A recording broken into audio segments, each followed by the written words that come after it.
Okay, that should be it started, I think. Okay, great. Okay, thanks, Oliver. Well, hi everybody. Well, here we are, March 2025. Some of you have been with the NICER program all the way along. I'm Peter Hopkinson. I was co-director, still am, of the Circular Economy Hub.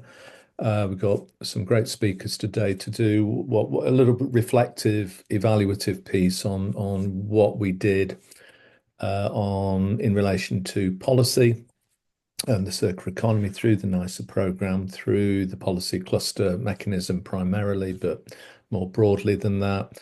So it's a sort of a relaxed, informal sort of session in which we've got some great speakers. It's going to be kicked off by Oliver. Fiona, who was the other co-director, Fiona Charnley can't be here. She's on her way to Glasgow, I think. And there are other people from the Circular Economy Hub who may be in the audience who made significant contributions who may want to sort of come in if they're around and make some comments when we get to that stage of the session. So if you've got some questions or some contributions or some challenges at any point during the session, type it in the chat box and we'll come to that at the appropriate moments. I'm going to stay in the background and just sort of keep an eye on things just in case Oliver drops out from where he is over in America, or if anybody else drops out, I'll just come back in and we'll work out how to sort of get them back in and keep the ball rolling. So Oliver, over to you. Okay, hi everyone. Many thanks. Hopefully you can see my screen okay. Yeah, great. Well, many thanks for joining, echoing Peter.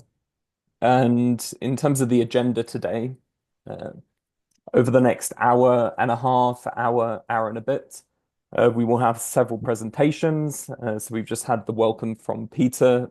Peter, many thanks for that. Following this, we will go into a short presentation by myself that will cover some of the key activities, outputs, outcomes in the CE Hub and at a high level across the NICER program, as well as findings from the insights reports, all particularly geared towards policy. We do have also the data cluster meeting, which is happening next week. You may have received an email about it. Please do sign up to this as well, where we'll be focusing a lot more on the Circular Economy Data Observatory. But as for today, following my own presentation, we will then go into short presentations from each of the Circular Economy Centre representatives, of which we have 4 today. Following this, we will then have a presentation Lindsay will speak for 10 minutes or so, and then Peter right back at the end to give thanks to everyone who's joined and to close the meeting. And just to give a bit of background on those speakers, I'd imagine that many of you are very familiar with everyone listed here. But we have, of course, Peter Hopkinson. So many thanks, Peter, as the co-director of the CE Hub and who's been instrumental in the work of NICER and the CE Hub over the last 4 years. Dr. Lindsay Blake, the head of the Circular Economy Science at DEFRA Resources and Waste. She'll be providing that short presentation following the centre representatives, as mentioned. Then in terms of our representatives, and many thanks to them, we have Professor Sharon Borley from the Textiles Circularity Centre. She'll speak first, followed by Dr. Tom Franklin from Circular Chem, then Professor Francis Wall, Met4Tech, and then Elena Prukudina in ICEC MCM, the centre focused on construction. So many thanks to all our speakers today. And many of you will be very much familiar with the NICER program, but just to give a brief recap if we could. The NICER program was a 4-year investment, is a 4-year investment that ran between 2021 through 24, but really into 25, as sponsored by the Department for Environment, Food and Rural Affairs, DEFRA. And the objective of the program has been very much to harness the UK's leading research capability to help move the UK towards a more circular economy, with a particular focus on establishing the scientific evidence, tools, and methods to support implementation of a circular economy, as well as facilitate knowledge sharing and collaboration. The program has been delivered in partnership with a diverse number of different industry organizations, non-governmental organizations too, and government departments to ensure that the research outcomes contribute to the delivery of industry implementation and to government policy to the extent possible. In terms of the structure of the program, as you can see, the NICER program has been made up of 5 research centers, each focused on a resource flow of strategic importance to the UK economy. And in addition, the CE Hub has had a place right at the center of the program, with a particular role to coordinate evidence development across the 5 centers and work to make sure that everything is joined up to the extent possible.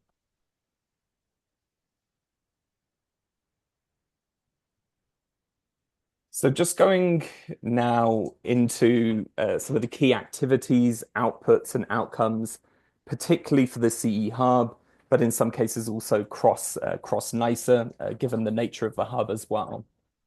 The program over the last 4 years has been very much action-packed, and it's therefore difficult to capture the full breadth of activities here.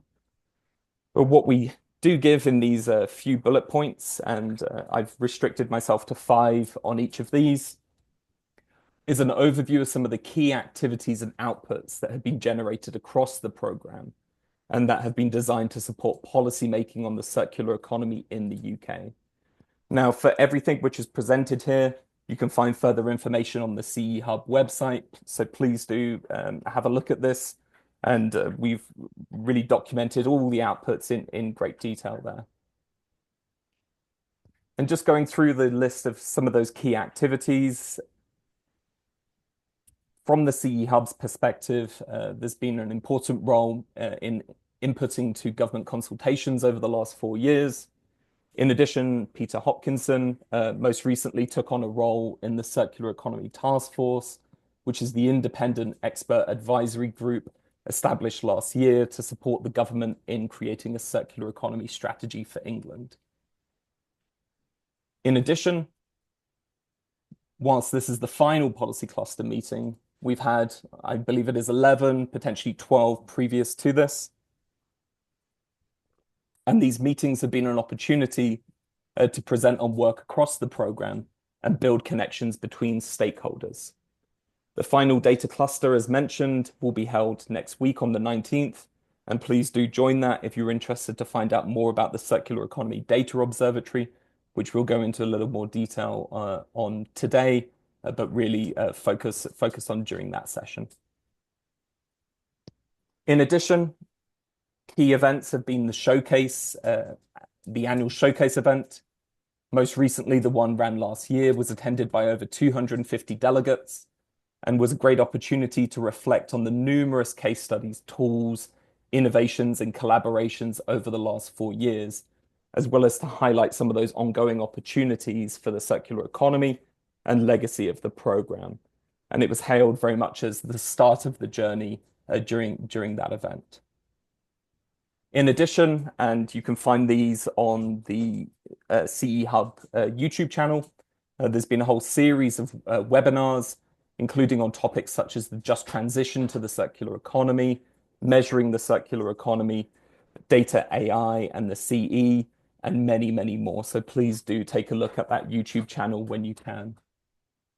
In addition, the Flexible Fund provided circular economy, the circular economy community with the opportunity to undertake high impact research with just a few projects funded, including the Old Pants project, an innovative feasibility study to demonstrate whether we could grow edible mushrooms on textile waste, in addition to the Circular Cricket Gear project, Circular Mass Timber, and many others. And you can find these on the site. And finally, in terms of those key activities, though, of course, there are many more, international engagement, and this is included in the form of the United Nations International Centre of Excellence in Sustainable Resource Management, as well as engagement with the OECD on the likes of their UK environmental performance review a few years back now. In terms of some of the key outputs that the CE Hub has been working on, including alongside others in the NICER program, the insights reports that were published at the start of this year, we'll go into a little more detail on the next slide. In addition, the sector spotlight reports. Here we have a mechanism to analyze and collaborate with different UK industrial sectors where it was viewed that significant opportunity could exist to accelerate circular economy adoption, with a focus in particular on medical technologies, as well as the hospitality sector, UK solar sector, and the electronics sector.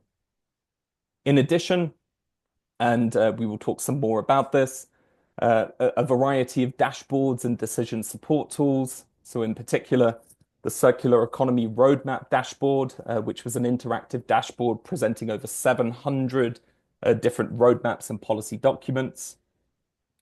This has allowed users to understand the scale of activity around roadmaps and links to other indicators. Further, the Circular Economy Data Observatory. This has been a collaborative output of DEFRA and the UKRI NICER program and has been developed as a repository of baseline and forward-looking data on material flows and stocks in the UK alongside linked dimensions. And what the Data Observatory is trying to do is you use regular updates and mechanisms for visualization so as to translate disparate data into insights on the circular economy. Additional to these, there have been a range of wider reports and outputs in other media formats. These reports include on the circular economy in the defense sector, measuring circular economy implementation, public data resources, and a public policy taxonomy for a UK circular economy. And some of those other media formats have included the CE Stories series and the NICER Life podcast. Now, thinking in terms of key outputs from the program, of course, there has been the evidence generated across the material flows of interest, but there's also been a very important at the science policy boundary translation of that evidence into insights for different stakeholders and recommendations through a range of activities and outputs, bringing together academia, industry actors, small medium enterprises, larger businesses, and policymakers. And there's been a real focus as part of the program on building networks so as to encourage work across sectors and increase awareness and focus on the circular economy. Further, an important part of all of this work has been to identify policy enablers that can be means by which to increase circular economy adoption throughout the United Kingdom. If we zoom in just very quickly on some of the insights from the Insights report, so these were a series of reports that were published earlier this year. Please do have a look at the CE Hub website for these. Some of the key findings have included around policy. And in particular, I've pulled out 5 focuses that have been highlighted through these reports relating to policy in particular, and areas that have been highlighted as critical to further advance the UK circular economy. This includes the importance of recognizing that this shift will require a whole system strategic approach, long-term planning, and sectoral strategic roadmaps. And the NICER program has been very much active in the development of multiple roadmaps, as you will hear from our speakers today. In addition, these reports highlight the importance of supportive regulatory frameworks. And many key policies in this area are being developed across the United Kingdom, the governments across the United Kingdom. But particular focus was identified as needed around policies to support innovation, to encourage circular business model experimentation and technology and product innovation, and to also attract long-term circular economy investments, including in upskilling the workforce and human capital. In addition, and recognizing the importance of human behavior and the role of consumers in the circular economy, uh, these reports highlighted the importance of community-led initiatives, infrastructure for the likes of reuse and repair at a community level, and then two, demand-side measures such as awareness raising, green procurement, and similar. Penultimately, the importance of fostering collaboration and engagement. This includes between small, medium enterprises, and then between these and larger organizations, academia, industry, and government. And as part of this, the importance of platforms for knowledge exchange, innovation sharing, and spillovers. Finally, the overarching importance of data, and this includes improving transparency, data collection, sharing, validation, and taking up many of the tools that have been really effectively used across NICER so as to support comprehensive impact evaluation and forward-looking analysis.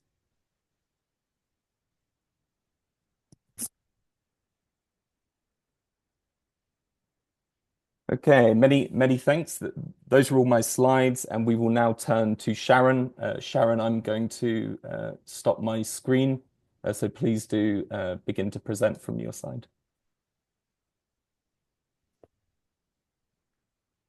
Sharing is not turned on, it says. Oh, goodness. Okay, let's have a look at that.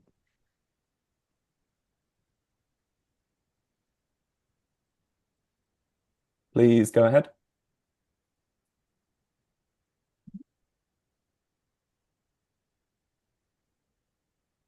Can you see that okay? Yes. Great. Okay. Thank you very much. And thank you for the invitation. I'm Sharon Borley. I am Professor of Design and Materials at the Royal College of Art, and I have been Director of the UK Interdisciplinary Textile Circularity Centre, acronym TCC. So I'll be using that acronym a lot.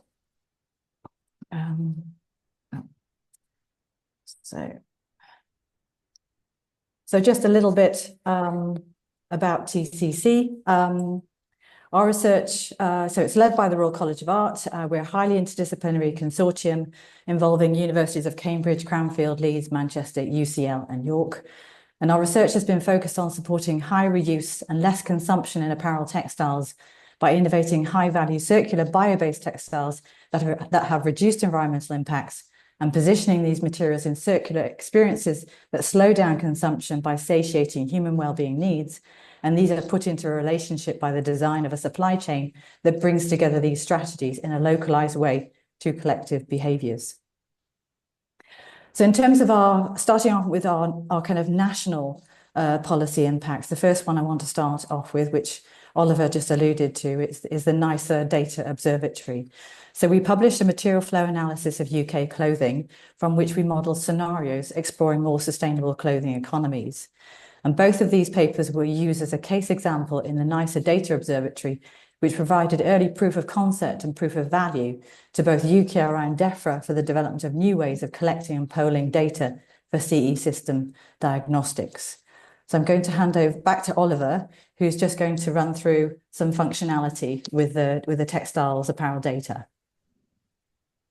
Hi, everyone. So we will go into this in more detail on the 19th, so please do sign up to that event. But in effect, this Circular Economy Data Observatory has provided a means by which to collate the evidence which has been produced across the NICER program, in addition to pulling data in from a variety of public sources, industry reports, and linked. And what we're attempting to do with the Data Observatory, you may have heard of it, is to try and bring that data together so as to make it easier to derive insights on material flows across the economy and to support policymakers in some of their decision making. So since integrating the work from the TCC into the observatory, we've been building on the site, the platform, as part of a program of work with DEFRA through their fellowship program, and with new data collected on textiles more generally, as well as a variety of other materials and products. So please do join us on the 19th, where we will be going through this in far more detail on the screen. But from the TCC, we've incorporated both baseline data on textile flows in the UK, an area that was not particularly well known before. And then in addition, also forward-looking components so as to explore a variety of different scenarios. So please do join us on the 19th for that. Many thanks. Oliver, shall I just skip these or? Yeah. This is more of the same. Your data indeed integrated into the site and easily filterable through a variety of different filters. Thanks, Oliver. So moving on, so Phil Pennell from Leeds, who is co-director of TCC, participated in DEFRA's Waste and Resources Targets Expert Group from 21 to 22, helping government to set targets for resource efficiency and waste reduction, including choice of indicators, scenario development and assessment of policy impacts. And Phil is also a member of the Policy Working Group for RAP Textiles 2030, and this group discusses the implementation and potential cost benefits of regulations such as EPR, that's extended producer responsibility, and minimum recycled contents. So TCC also provided evidence to the Engineering Biology Project from the Prime Minister's Council for Science and Technology in 2022, focusing on three key areas: ecosystem for translation, scale-up, and enablers and barriers, foundational or strategic capabilities needed to maintain and develop the UK's position, and several examples of applications from strong potential to support the strategic goals of the UK. And this report was published in 2023.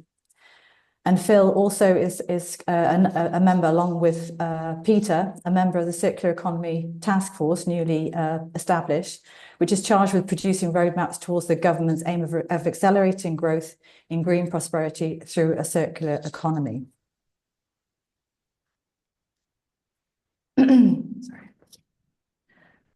So TCC's research has revealed that for people to adopt sustainability practices, the means to enact them must be embedded in our culture. So our research has therefore focused on designing the means for people, be they consumers, businesses, NGOs, local governments, to practice circular economy in place-based settings such as on the high street. And to this end, our policy focus has been, a lot of our focus has been on local government. So we contributed to the London Council's One World Living programme. So the London Council's Transport and Environment Committee and London Environment Directors Network established the One World Living programme in 2019, led by the London Borough of Harrow.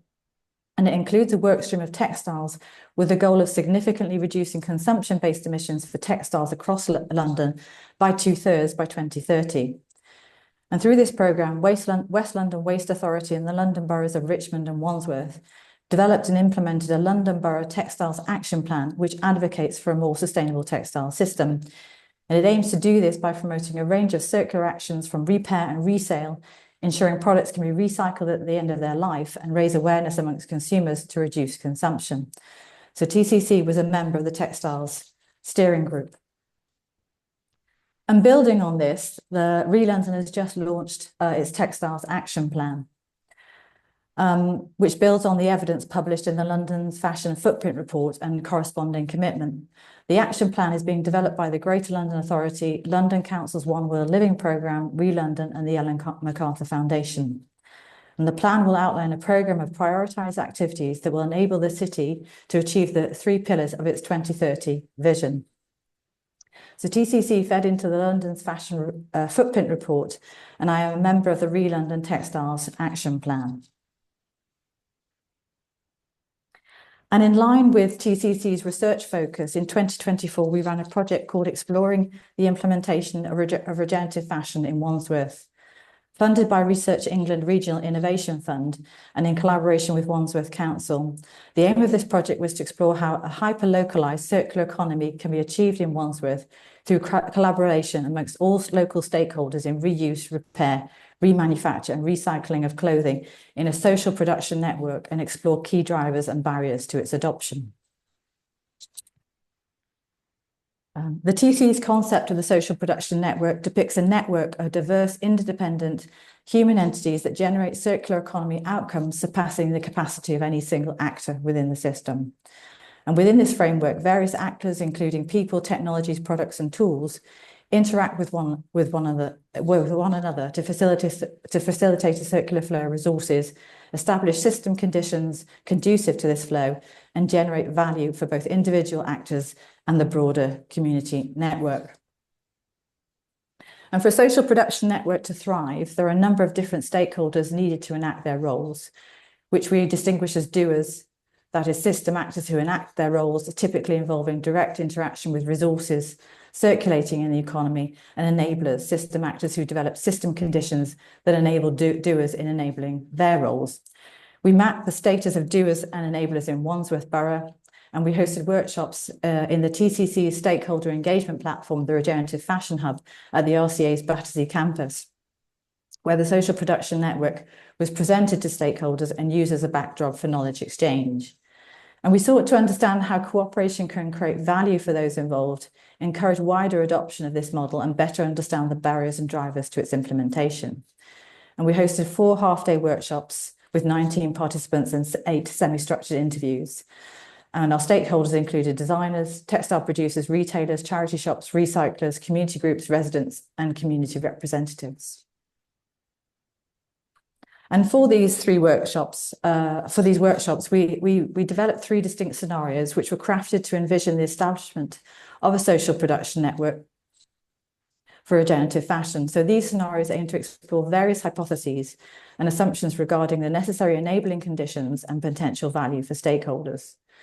So the social network is envisaged connecting disparate elements of the value chain across a regional catchment through digital marketplace and community hub. The Fashion Hive promotes a Big Bang theory of investment and connectivity, whereby all stakeholders are housed in one physical location to rapidly drive a critical mass and supply chain collaboration. And the RCA Hub would be a full working vision of the system, incubated at the RCA, allowing hands-on apprenticeships, residencies, and experimentation with the benefit of in-market learning. So several design principles have been defined for how to establish and launch a social production network system within Wandsworth. So the 8 of these: create a retail platform capable of putting the production of social value into the heart of the consumer experience, which is a critical differentiator and the way to drive more circular consumption. Innovate the network using participatory methods to include, connect, convene, and inspire local supply chain actors so that they can be active authors of the network and partakers in a circular economy vision. Sync with complementary production and consumption systems to enhance the size of market and value to all stakeholders. Be physical yet flexible, provide opportunity to minimize risk whilst maximizing learning and the participants' experience and platform adaptability. Build the capability and story of the Regenerative Fashion Hub initiative to provide a rallying mission for disparate stakeholders and the injection of missing capabilities. Breaking and remaking, fostering the undoing and refabrication of norms, materials, products, and systems. Be culturally aware and uplifting so that you're empathetic to the local character and history of the area, providing opportunities to platform diverse voices and experiences, and highlight the fabric, demonstrating the different parts of the supply chain network to stakeholders and consumers. So the report of recommendations for Wandsworth will be made publicly available on the TCC's website, and we aim to continue to work with Wandsworth to create a circular economy hub at the RCA in Battersea for the Wandsworth Borough. And those are our contact details if you'd like to get in touch. Thank you. Many thanks, Sharon. Tom, would you like to go ahead for Circular Chem? Yeah, no problem.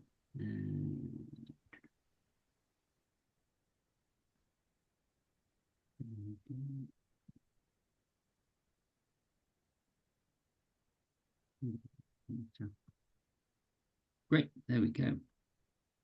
Yes, thank you very much. Yes, I want to start with, I guess, an overview of the chemical sector in the UK. If you've been to cluster meetings before, some of this will be very familiar, but a brief overview of the sector, the importance of the sector as a whole, and why a circular economy is so needed for this particular sector.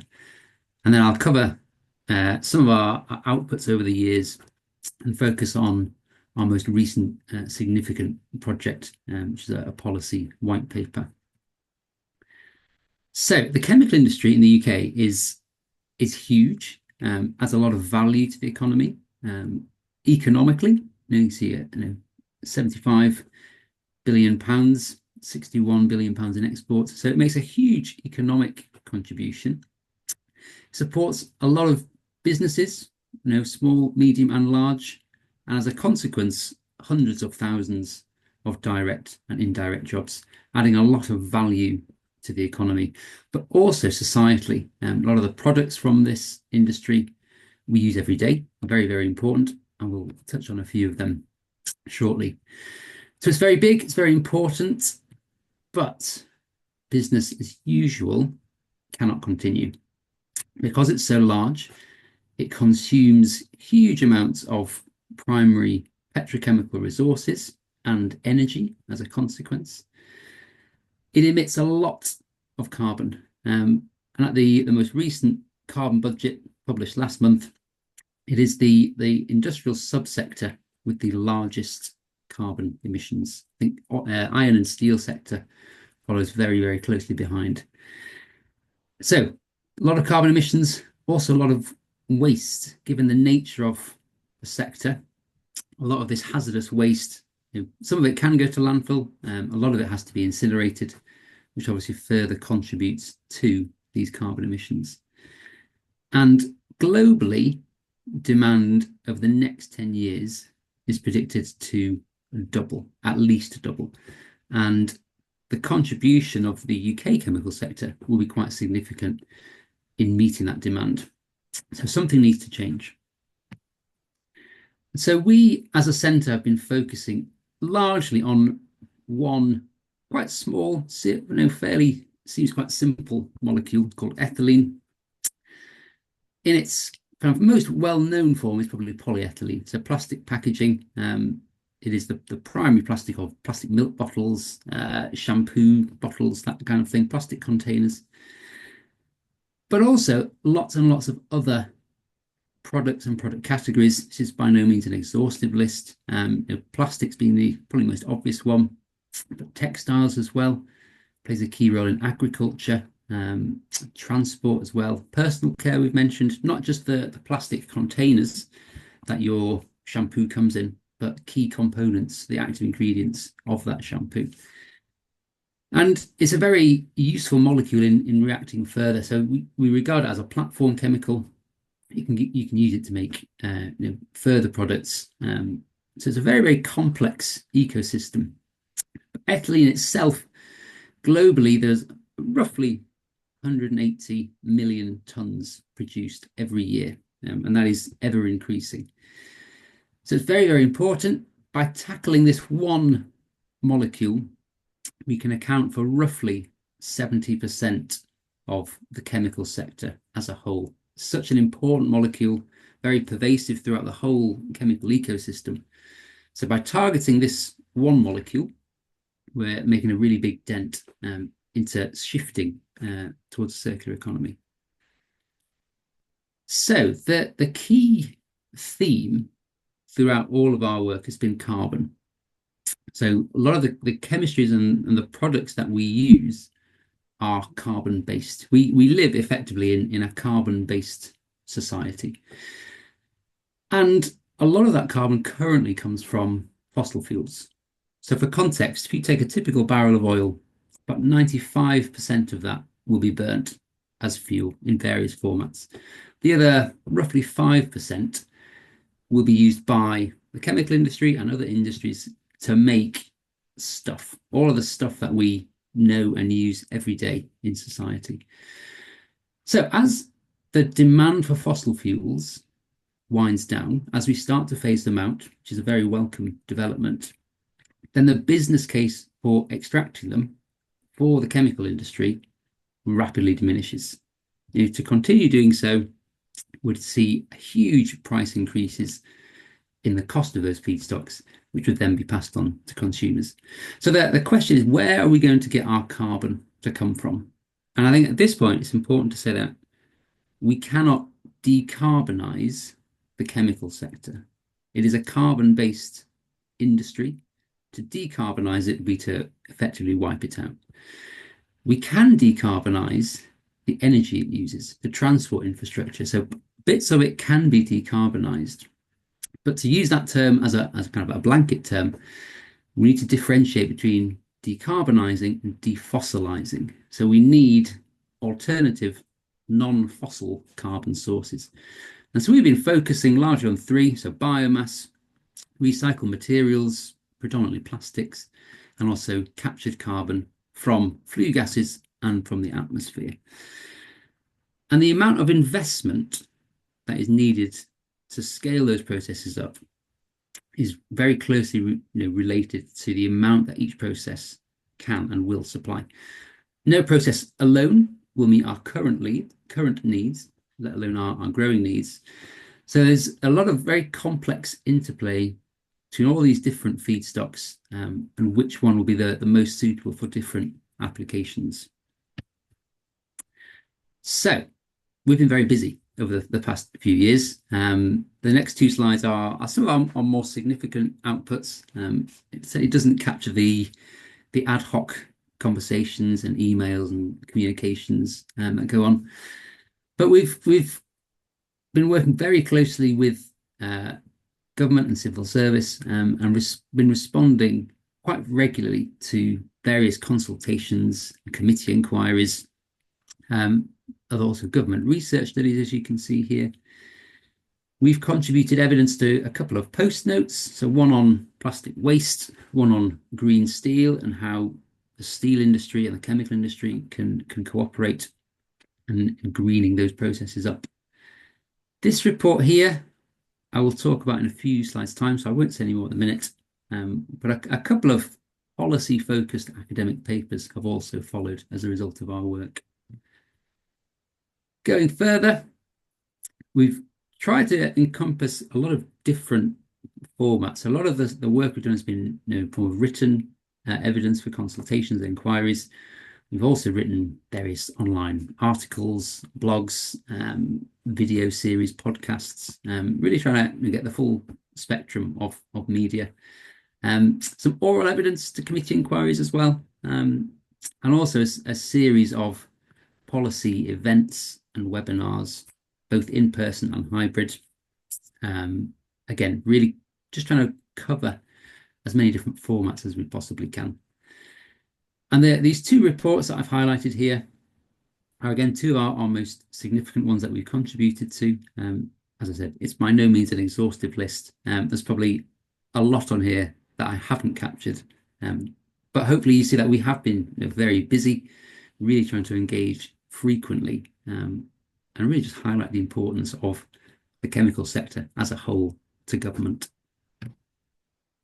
So carbon and cash. This is our most recent and significant body of work. It's effectively a policy white paper that was the culmination of a series of stakeholder workshops that we held in the first half of last year. And that was pulling stakeholders from academia, from industry, from government, but also financial institutions and investors to really address the question of how are we going to pay for all of this? Who is going to pay for it? How much is it going to cost? And how are we going to get there? So this is our big policy report. The QR code down here will take you to the webpage where you can download it, and these other two publications as well. There's an executive summary if you don't fancy reading all 60 odd pages of that. There's also an interim executive summary and this policy priorities document, which we'll talk about shortly. So this was a very fun project to be involved in, really eye-opening, to gain a perspective from industry and banks and policymakers, really all feeding in together and driving towards that same objective. So I wanted to just focus on some of the outputs from that report. So our policy priorities was a document we produced and sent to various ministers and civil servants on the Monday after the general election over the summer. It's a very timely document, and it really outlines some of our key policy priorities that the government should focus on within the next 6 to 12 months. So we wanted, and as a sector, desperately need an industrial strategy that is specifically for the chemical sector, or current strategies adequately encompass and appreciate the chemical sector. That needs to be unified, it needs to be longer term, and needs to look towards the future. We can't escape money. No, fundamentally we need more money, and that needs to come from both public and private financial sources. Blended finance was talked about quite a lot as a way to finance this. But really, we have lots of technologies that would do a lot of good within this space that are stuck at quite early stages of commercialization. So we need to do more to help those companies get to full commercial readiness. And lastly, so linked to point two, so we need some short-term fiscal support to really accelerate the deployment of technologies and business models. Longer term, we need to look at various subsidies, specifically the tax relief that the oil and gas sector enjoys. We need to divert those subsidies towards the green sector, towards jobs, reskilling, retraining, feedstocks, a whole manner of different things.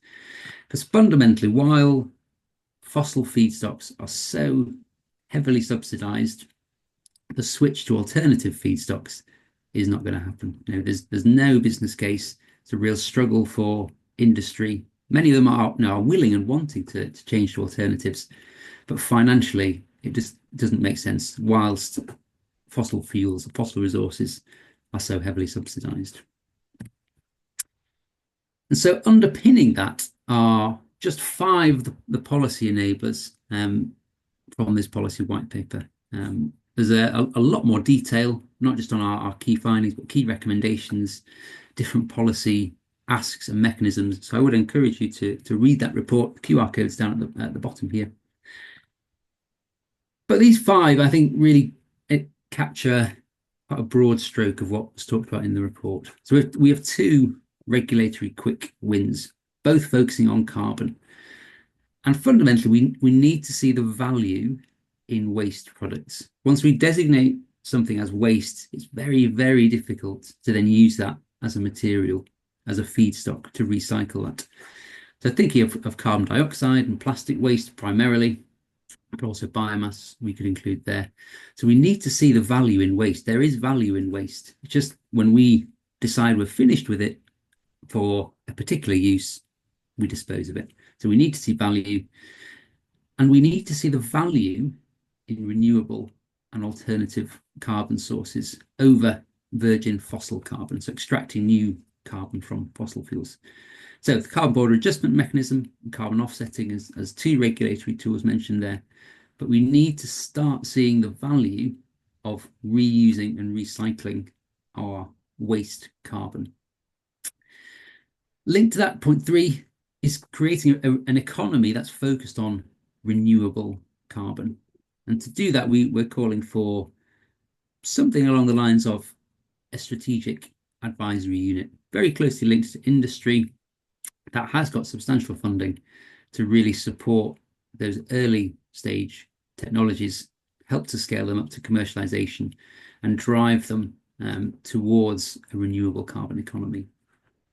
Underpinning all this are various standards and measurement frameworks. So we have a standard for, or standards for LCA, life cycle assessment, but going a step further and incorporating something along the lines of a resource depletion indicator, so we can assess the level of depletion of fossil or bio-based or non-fossil resources linking them all together would be really, really helpful under a standardized framework. And finally, skills. As we mentioned on the previous slide, we have a lot of very, very skilled people working within the oil and gas sector.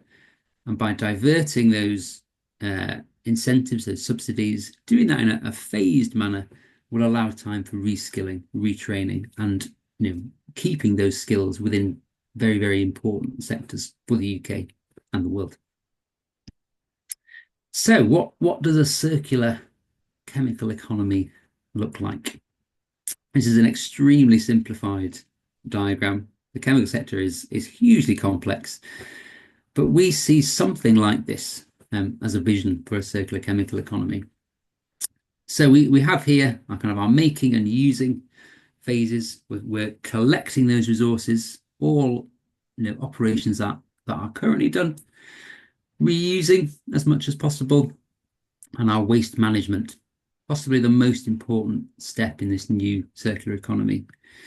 There will still be some waste, given the nature of the sector. But when we're thinking of carbon, we're not disposing of that carbon.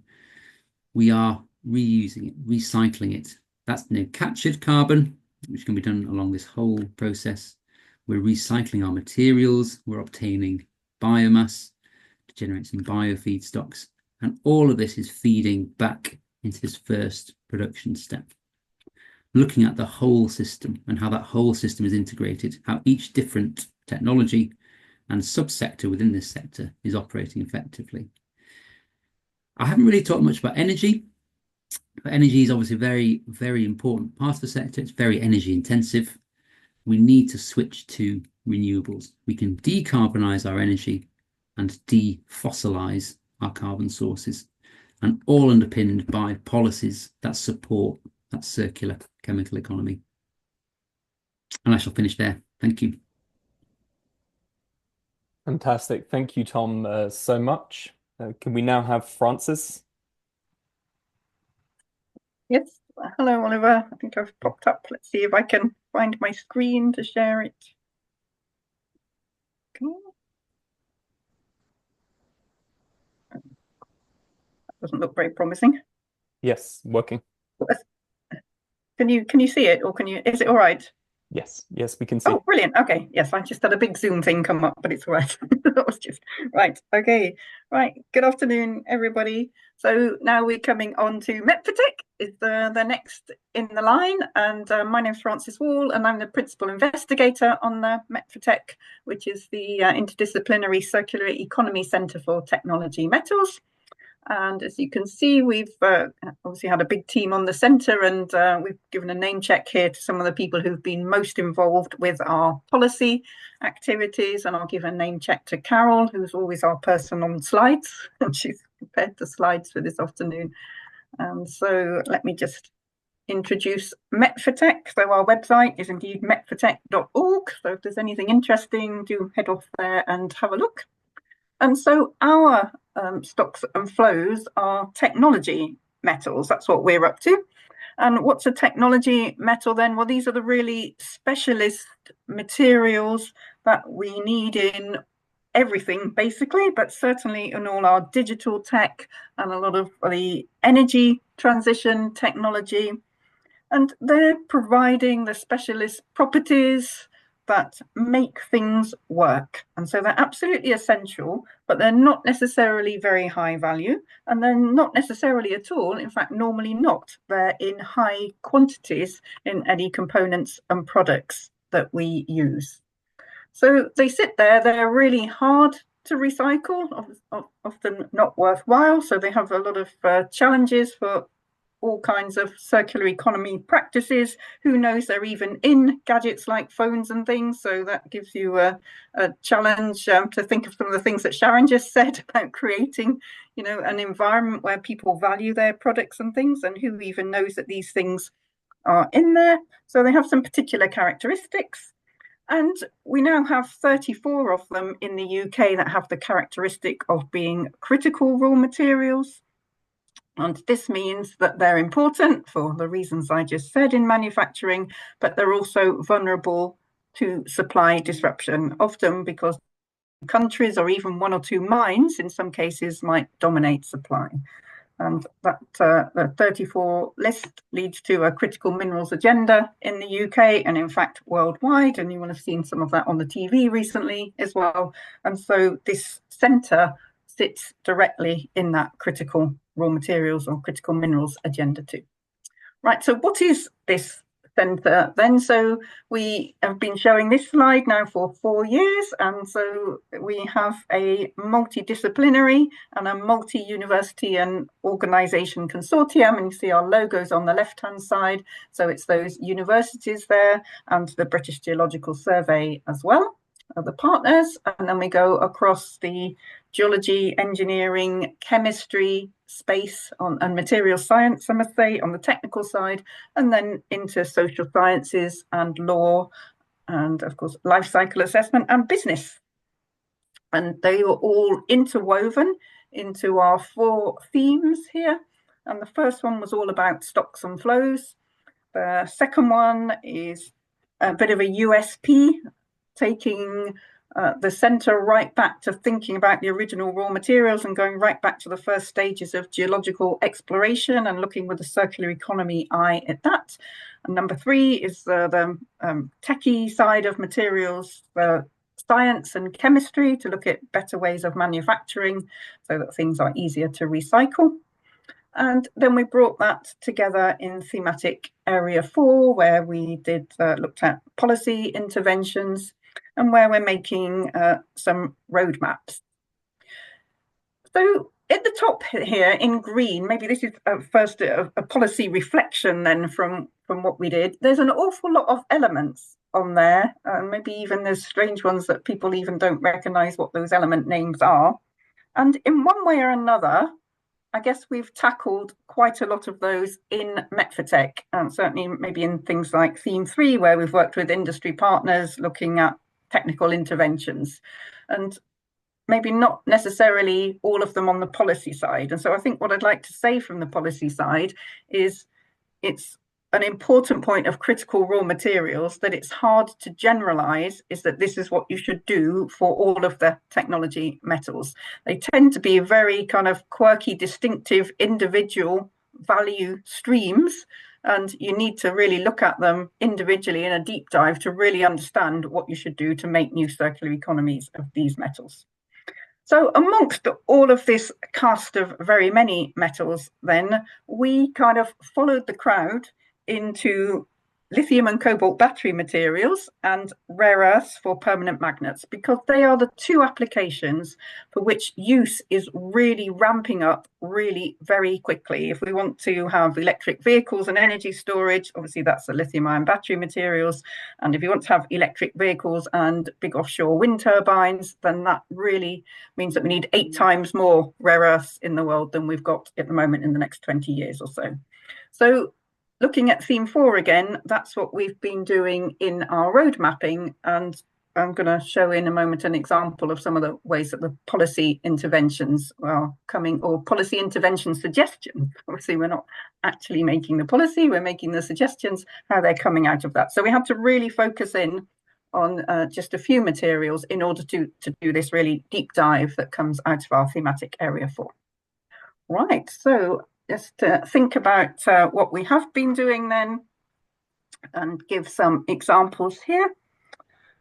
What should I say? Well, first of all, I'd say that we found 2 ways of doing road mapping, and one was really fast. And can everybody remember we had that give us your roadmap in a week and what we should be doing from DEFRA request at the beginning? And actually that was pretty good. It wasn't bad, though we might say it ourselves looking back. And then we did the rare earths roadmap quite quickly as well. And then we've done the lithium ion batteries roadmap, is a sort of United Nations exercise where we've tried to get everybody all across Met4Tech and pick up the different research interventions and do lots and lots of workshops with stakeholders and feed them all in. And that really is a bit like the United Nations that we found. In fact, that's what I'll be doing later today, is back to the text on that to try and get that one finished off. And that's been a really kind of long and hopefully quite comprehensive way of doing it. But I'm I think I would value when we've done workshops and done something quite quickly, that's been really useful. So for policymakers here, if you want things very quickly, then get the right people together, have the workshops and make us write the outputs. That actually is a pretty fast way to get to where we want. And then we've done this much longer one, and you'll be able to see the results of that coming soon. More of that in a minute on the battery materials. So during these 4 years, the other thing that we've had is lots and lots of calls for evidence. And I was very impressed that someone managed to put the numbers of things that you've done on a slide, because I think we've kind of just lost the plot on how many calls for evidence from the House of Lords, the House of Commons, this committee, that committee we've seen, especially around battery materials.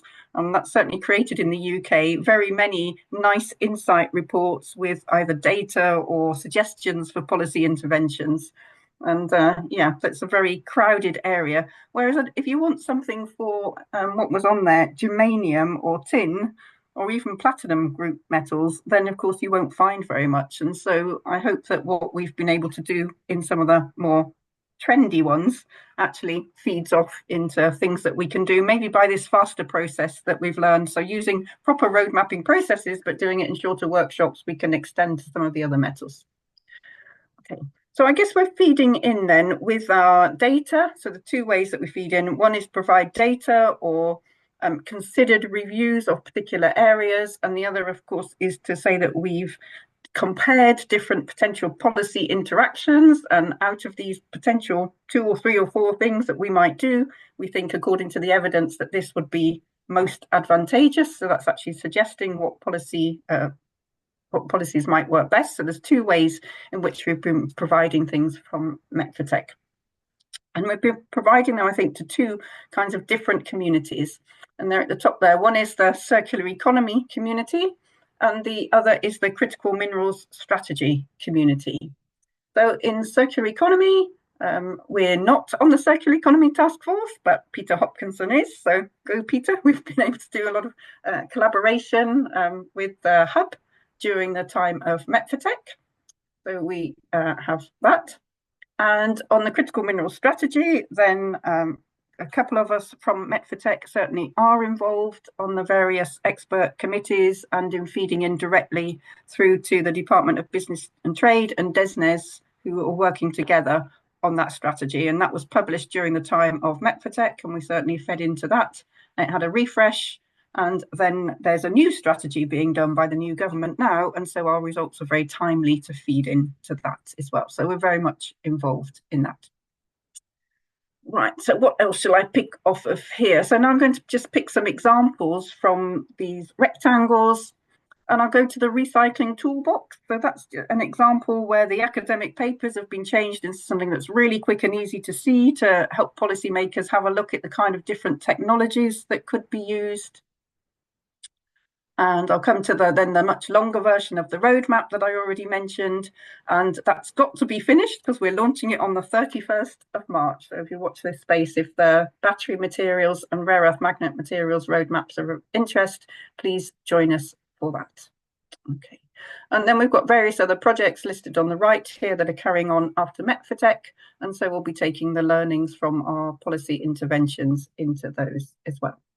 Okay, and now I'm just going to give a couple of examples of kinds of things we've been doing. See the clock ticking. Right, so first of all, let me come to that battery materials roadmap, which I said was a bit of a United Nations of a roadmap.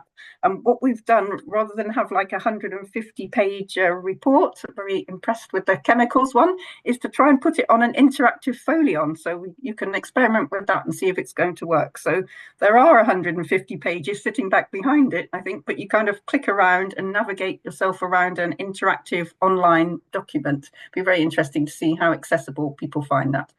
And within that, we've got these 10 highlight narratives. So if you want to just deep dive into a 500 or up to about 1,000 word explanation of some of the things we're talking about in the roadmap, then you just click the link and it will open these up. And just to give a couple of examples, so I think Charlotte Hawkins was on the call from NERC, and so we do have start at the beginning, Charlotte, where we're talking about geomodels and geological exploration and how you can apply circular economy to that.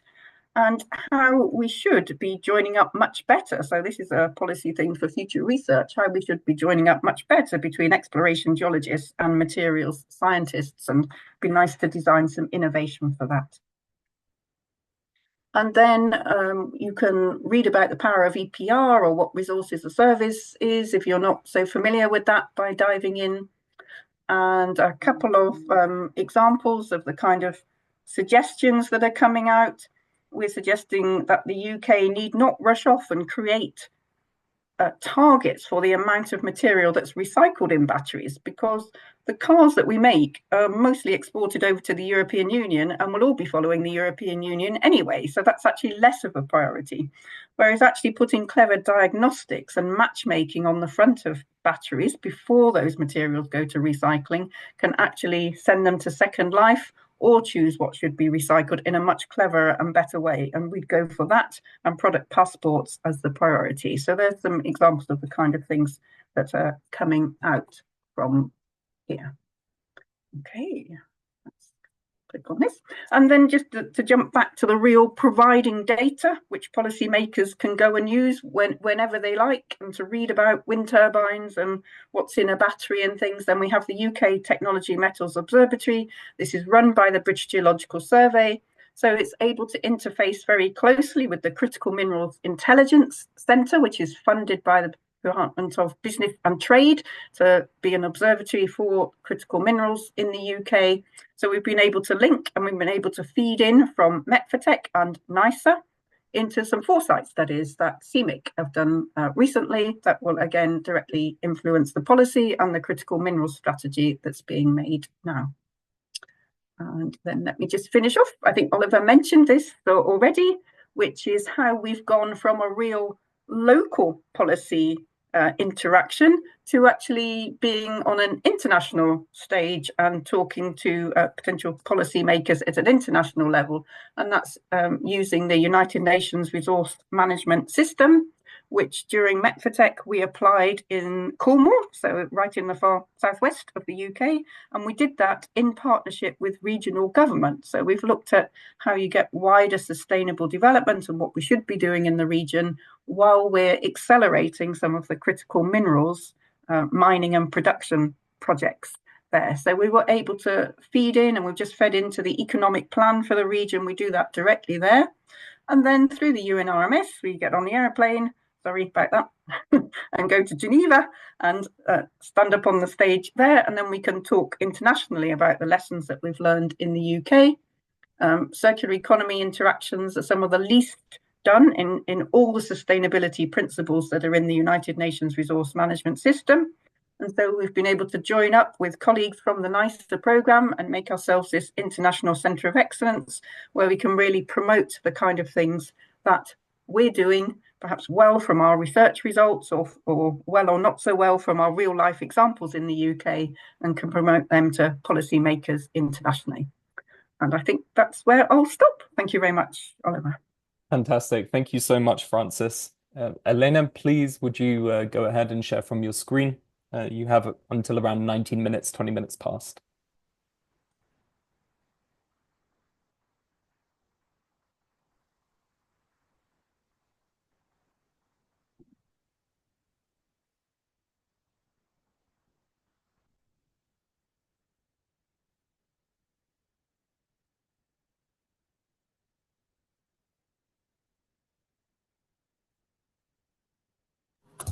Sorry, can you see that? Is it sharing? Yeah, we can see your speaker's notes as well. If would you mind sharing it on your screen, because I think because I've only got one screen, it's playing up a little bit. Sorry about that. Yeah, no worries. Just give me a moment, please. Thank you.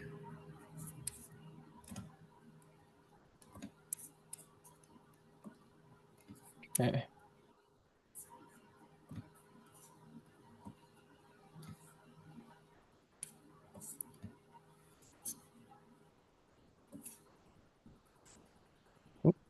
There we go. Okay, fabulous. Thank you so much, Oliver, and good afternoon, everyone. It's really great to meet all of you. I'm Elena Prokudina. I'm a policy advisor at the Policy Impact Unit. I lead on all things sort of circular economy, sustainability, and net zero related. For those of you who are a little bit unfamiliar with the PRU, we are a team of policy engagement specialists. We are based at the Department of Science, Technology, Engineering and Public Policy at UCL.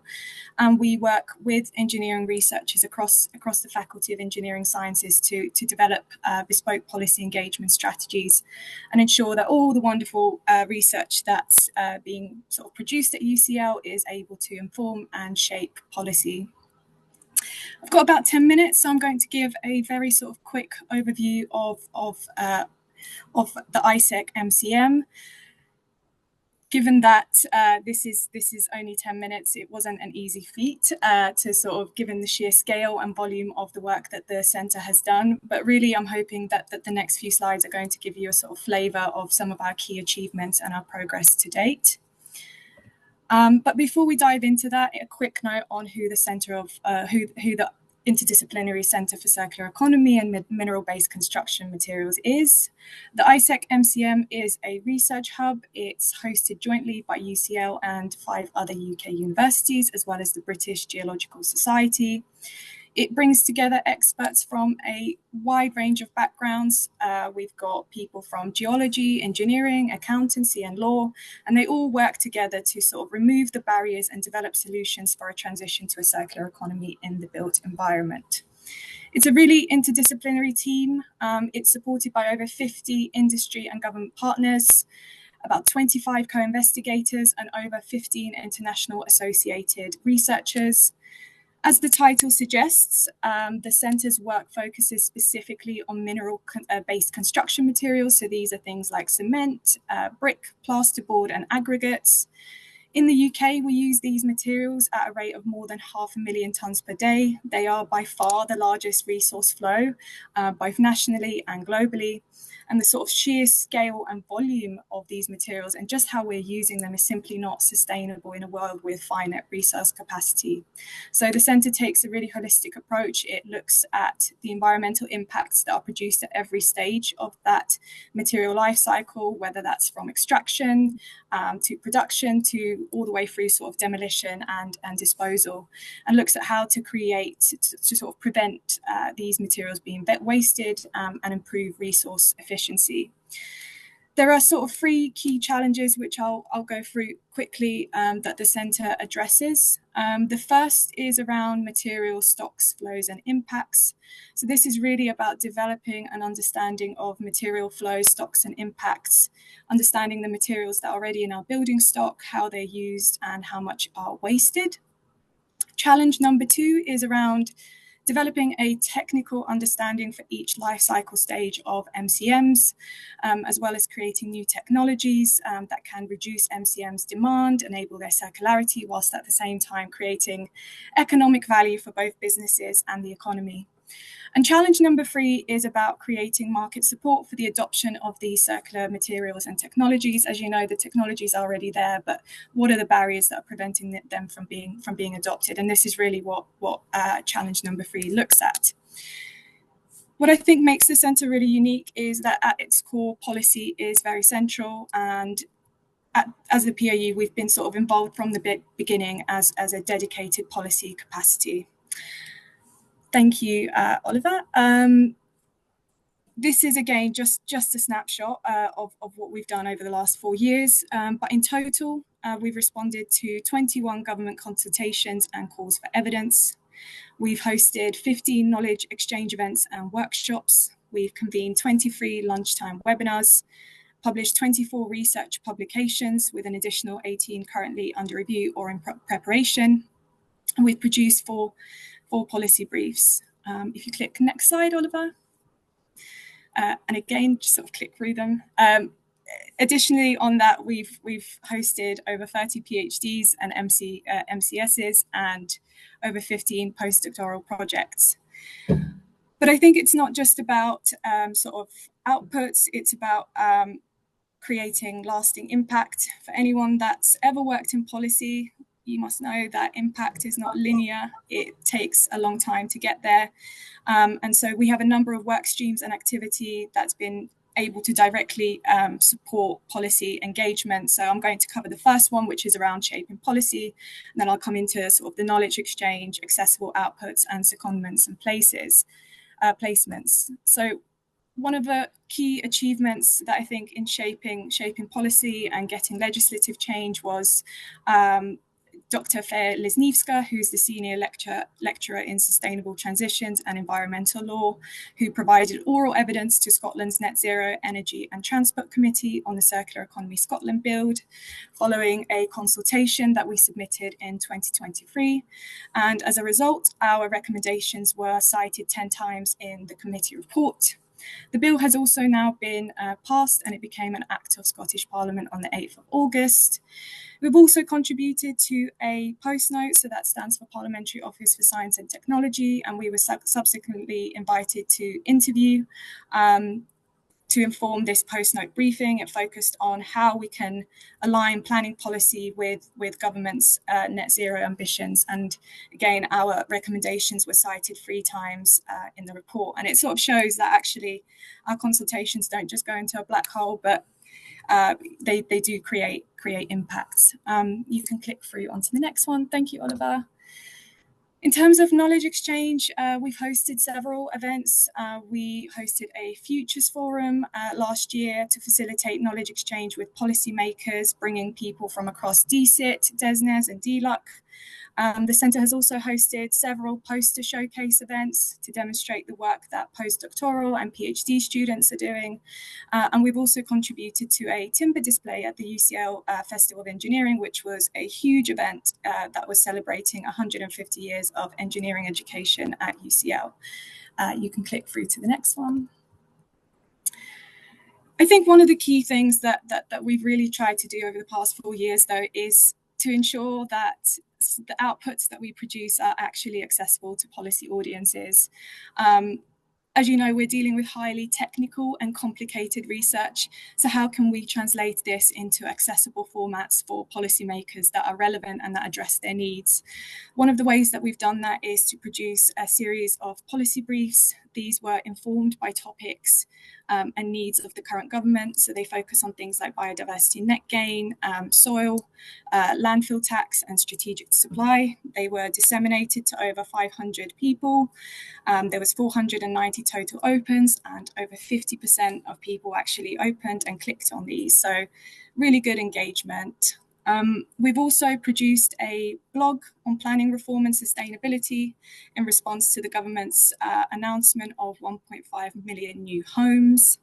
We've produced a short film that details the Centre's research and its legacy. It's really good. Check it out. It's on YouTube. And we've also produced, well, I didn't produce this, but the wonderful Julia and her colleague Stein have produced a introduction to waste management. This is an open access textbook which students, staff, policymakers can access without having to go through a paywall. If you click through the next slide. Thank you, Oliver. Is that it? Yeah. Yes, perfect. Thank you so much. Given that, the Centre's work has also led to 12 placements and secondments. They've been hosted by 9 of our non-academic partners. They've included the Environment Agency, DCIT and National Highways. And really what I think this shows is how we're bridging the gap between policy and industry and academia. And this has resulted in some really great work. So one of our researchers at Lancaster has published a paper on the soil and reuse system with the Environment Agency. And many of our ISEC MCM academics and experts have participated in sort of industry groups and committees. You can click on the next slide. Thank you. But as I mentioned at the beginning, and I think some of the other speakers have picked up, as much as the outward engagement is great, there's also a whole host of things that happens a bit more covertly, and the Centre's work has really been focused on addressing specific policy and industry needs and finding solutions to remove those systemic barriers, whether that's for the adoption of technologies or whether it's sort of policy and legislative needs. And we've been working with industry and government to develop those solutions. So if you click on through to the next slide, and again, what does that look like in practice? So for example, one of the things that was identified in the Zero Avoidable Waste route map in 2021 is the need for more data on material use and flows and stocks. The centre has worked to develop a new Bayesian material flow analysis, which can sort of bridge the gap and provide more data and accuracy on the materials that are in our building stocks. And this model can be scaled, it can be replicated, and it's also applicable to other resource streams. On the second example, for example, for design for deconstruction, the centre has developed and shown how it's possible to develop lightweight exterior infill walls, which can be deconstructed and reused. And it's looked at how sort of policies can support their adoption. And if you click through to the next one, and we've also done some work with the National Highways Eco-Designs Principles to provide a framework for policy and regulations to ensure more sort of efficient use of resources. If you click through to the next slide, thank you, Oliver. So what does this mean for the future? So the legacy of the centre will be celebrated over the coming weeks on our sort of socials. So do stay tuned in for that. But I think it could really be summarised into sort of 4 key areas. So I think that the legacy has really led to sort of much stronger policy and industry partnerships. It's strengthened, it's created a really strong academic network of researchers and experts who know and understand the circular economy and also have that policy understanding. We've provided a range of policy and industry solutions and provided answers to some of those really, really thorny issues that have existed for a long time.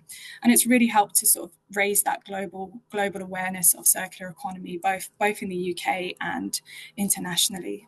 And if you click through to the last slide, this is again a complete snapshot of some of our policy recommendations. We do have policy briefs which have a number of actions, recommendations for both industry and government. So please do have a look at them. But just as a sort of kind of roundup, the first 2 are around sort of fiscal incentives, so revising the lower rate of landfill tax.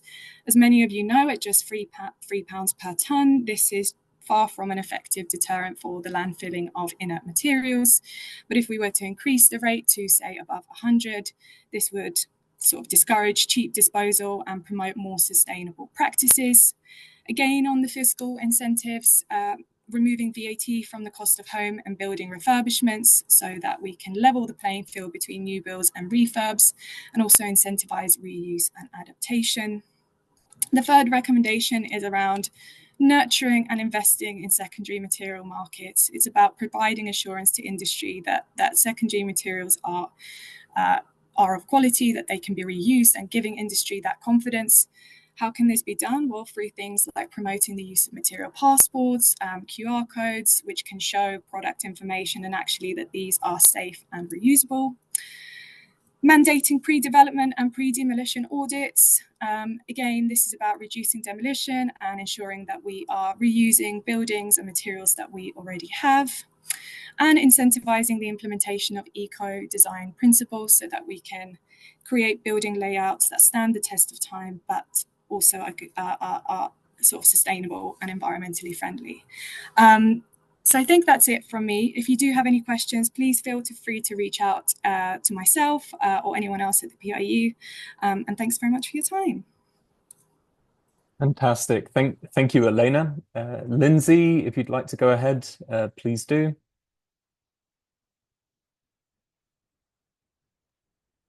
Thanks, Oliver. So I'm going to try something a bit new today because I like to challenge myself. So I thought I won't bring a presentation. What I'll do is collect some thoughts from other people and have my own thoughts at the ready to speak with you. Okay, so for people that I've not met before, my name's Lindsay Blake and I currently lead the Circular Economy Directorate's science team in DEFRA. So we used to be called the Resource and Waste Directorate and we've changed recently. I'm also the lead scientist for this directorate, which means that I work with our chief scientific advisor and his team, contributing to the kind of direction of the departmental science kind of agenda as well. and I represent my directorate's interests. So I've got a background, I'm a scientist. I have a background in climate change, circular economy and waste, and I've worked across disciplines for many years. So for example, I spent a 3-year period working as a social scientist so that I could be a better interdisciplinarian. And I've worked in academia and industry. So this prepared me quite perfectly for the type of role that I have now, where I lead a team of scientists and R&D professionals at the science policy interface. So I'm not a policymaker, I'm a scientist that embeds science into policy making. And we look at net zero, mainly circular economy and waste. So my team collaborate often with the wider evidence and analysis professions and policy teams to embed science into policy making at all points in the policy cycle and horizon scan for future priorities. We build and maintain key relationships with devolved administrations. Nice to see you, Andy, in the chat. Industry, other government departments, regulators, key funders, key societies, and academic groupings like yourselves. So we lead on cross-cutting work as well. So for example, thinking about things like how can we best support the circular economy going forward, working with major funders in the UK and internationally, and working with other government departments. So that context might help you in terms of my perspective. So in terms of NICER, I first heard about NICER when I was working as an assistant professor, research fellow in academia. And I was using waste to amend soils to heighten the kind of productivity of the soils and to investigate the unintended consequences of circular systems. So I thought, wow, this is such a good opportunity. So that was me from academia thinking about this. It held massive potential to do something impactful in the circular economy space.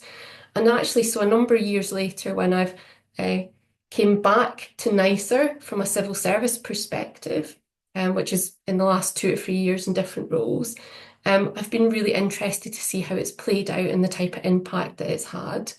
So I've not just drawn from my own thoughts, which would be a little bit myopic, because one, I only look after one area within DEFRA, and two, because I haven't been involved in the programme from the beginning. So I've brought in from others' perspectives in the Central Science Office, the Chief Scientific Advisor's Office, and also other government departments that have been engaged, and also a couple of individuals that were engaged when NICER was being formulated. So what they've said was that it was a landmark scheme in terms of both the timing and context, and I completely agree with that. That it was designed to feed into strategic priorities within the Circular Economy Directorate, and also from a Chief Scientist's perspective, and that the areas funded aligned with some of those priorities. The logic from a government perspective at the time was that it was going to drive forward innovation in the areas associated with high greenhouse gas emissions, and also that would help this kind of transition, green transition. So that was the perspective at the point in time when it was set up. And in terms of successes from the science policy interface, so NICER has built and highlighted the level of expertise that exists within the UK research community in circular economy, and I would say that that's an absolute win for NICER. It's made this expertise more easily accessible from my perspective and from wider government departments' perspectives as well. It's created these networks and relationships that we can call upon, which are in industry and academia, and also within our own government departments, because the civil service is a nebulous place, Oliver, which you'll know about because you used to work with us as well. So this allows us to maximise kind of ongoing engagement and collaboration, and also develop a shared understanding of what the circular economy is and what we can drive forward. And I'd say that kind of co-development across is really, really important, and has been in NICER, where we have had some success and probably some failures as well, if we're honest. But actually that ongoing co-development is really important for horizon scanning future opportunities for change and impact, and that has to happen at multiple organisational levels, and I think the NICER has been quite good at that. So it's brought to like trade-offs in the circular economy opportunities. It's showcased real-world examples of innovation through the kind of innovation program.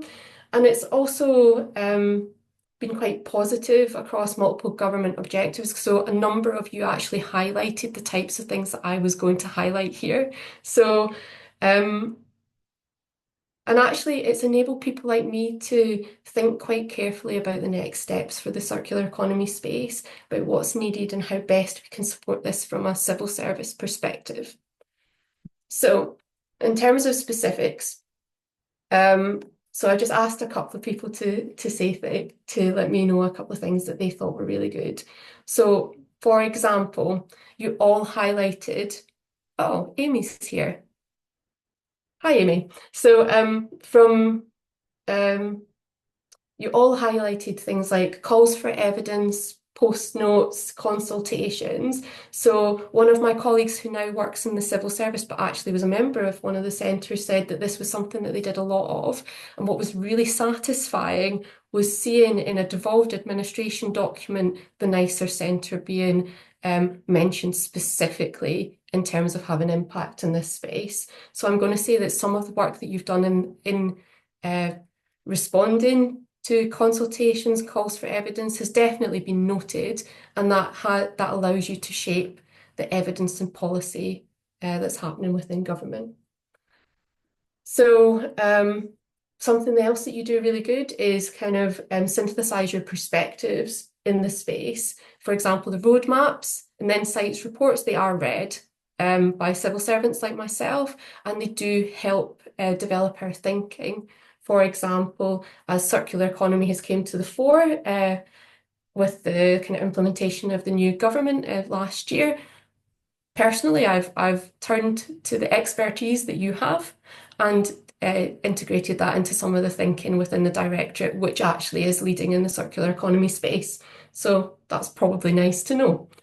So some people who are involved in ongoing projects said that continuing engagement with Metprotect Centre and their research is informing our thinking on specifically on resource security, that specific research and innovation carried out in NICER will set the future trajectory for circular economy in metals in terms of repair and refit rather than scrap and melt, that some of the work in NICER has been used in defining government-led research in the resource efficiency space, and that kind of expert guidance groups actually help feed into that. So these are all positive things from our perspective. But also something, for example, that Francis touched upon, that NICER has led to other things. For example, the UN Centre that she mentioned is a collaborative piece of work which then takes NICER to the next level in terms of being internationally visible. So personally, I've been in a position where previous researchers on the NICER programme have actually came to DEFRA to carry out fellowships or internships and have taken positions in our team, which is brilliant. It shows that kind of integration now of the NICER thinking. And something that I've really enjoyed is just when you come and speak to us about your research and how that can help us and you've tailored it to what we need. I wanted to just mention very finally, I'm sorry, that the Data Observatory has been something that's stuck out for me, has been very valuable in terms of a means of synthesizing and maximizing impact from data, creating a new understanding at a systems level. And that level of understanding allows us to change things.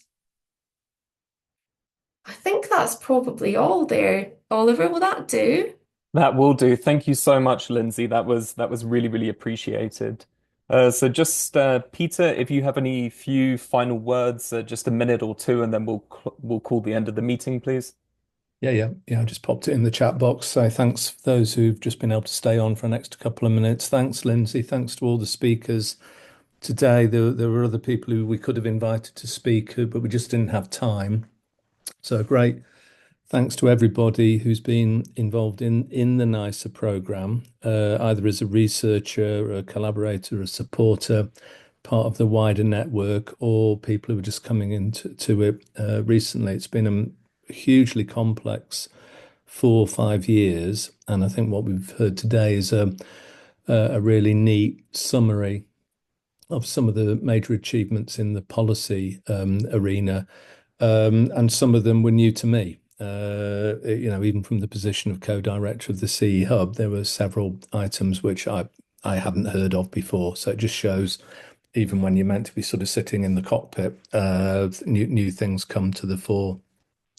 And we'll sort of reflect on what we've heard. Some of the slides can be circulated with the agreement of the various speakers.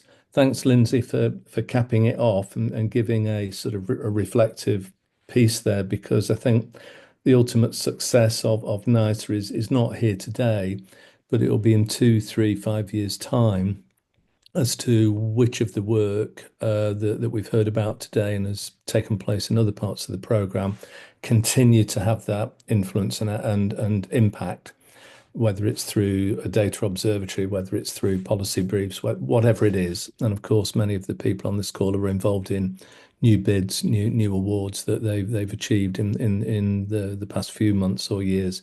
There'll be a little bit more detail about the data observatory, as Oliver said, on the 19th. So if you can join us for that. Lindsay's making another appearance there to give us a bit more reflection on that. But apart from that, I'm sorry we haven't got time for any questions and answers. Thanks, everybody, and really appreciate your attendance and participation today. And thank you, Oliver, who joined the CE Hub indirectly in about 3 years ago, and has really driven the policy work with the extra benefit that he was a former DEFRA civil servant. So he's given us a real insight